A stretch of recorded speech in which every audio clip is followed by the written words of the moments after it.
వాలేకు రహమతుల్లాహి బర్కాతుహు. అందరికీ నమస్కారం. సోదరులారా, చాలా సంతోషంగా, అమితమైన సంతోషంగా ఇది చెప్పడానికి నేను గర్విస్తున్నాను.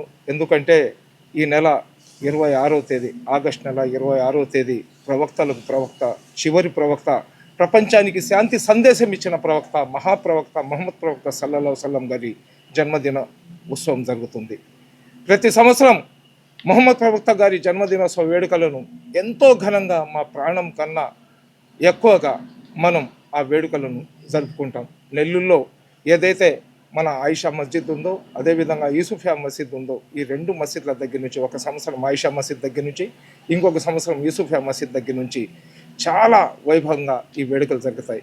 ఈ సంవత్సరం కూడా కని విని ఎరుగని రీతిలో ప్రపంచ శాంతి ప్రదాత అయిన మహమ్మద్ ప్రవక్త సల్లల్లాహు అలైహి వసల్లం గారి జన్మదినోత్సవ వేడుకలను నిర్వహించాలని చెప్పి ఇక్కడ ఉన్న మా ప్రభుత్వ హాజీ గారు కానివ్వండి, హనీఫ్ గారు కానివ్వండి, అదేవిధంగా మన దస్తగీర్ అహ్మద్ ముతవల్లి గారు కానివ్వండి, కమిటీ సభ్యులు కానివ్వండి, ఎవరైతే ఈ ప్రాంతంలో ఉన్న యువకులు కానివ్వండి, వీళ్ళందరూ కూడా ఉత్సాహంగా ఉన్నారు.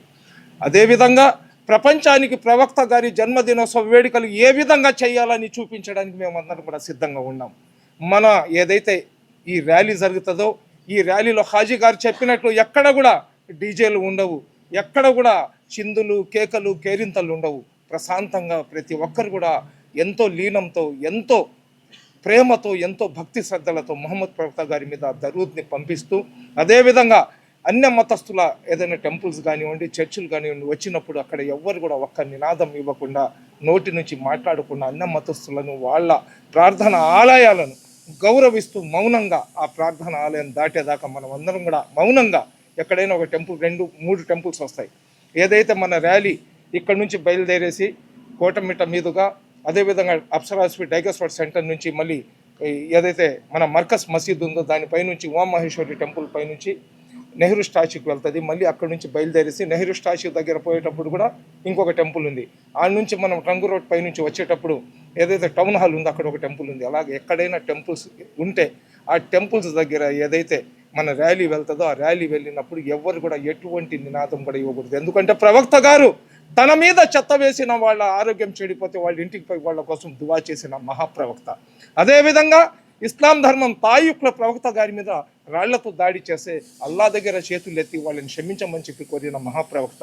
అదేవిధంగా అనాథలకు దరి చేర్చుకోవడం, అదేవిధంగా ఎవరైతే వితంతు మహిళలు ఉన్నారో వాళ్ళకు వాళ్ళ హక్కు ఇప్పించడం, అదేవిధంగా ప్రపంచ శాంతి కోసం ఎన్నో త్యాగాలు చేసిన ఇస్లాం ధర్మంలో పుట్టిన మేమందరం కూడా మనం చేసే ఒక చిన్న తప్పు ఆ ఇస్లాం ధర్మాన్ని మొత్తాన్ని చుట్టే ప్రయత్నం చేస్తారు. కాబట్టి అరే ఇస్లాం అంటే ఈ విధంగా ఉండాలా, ఏదైతే వాళ్ళ ప్రవక్త గురించి వాళ్ళు చేస్తున్న ర్యాలీ ఉందో ఆ ర్యాలీని చూసి మేము కూడా అటువంటి సత్ప్రవర్తన నేర్చుకోవాలనే భావన ప్రతి ఒక్కరు వచ్చే విధంగా మన ర్యాలీ ఉండాలా.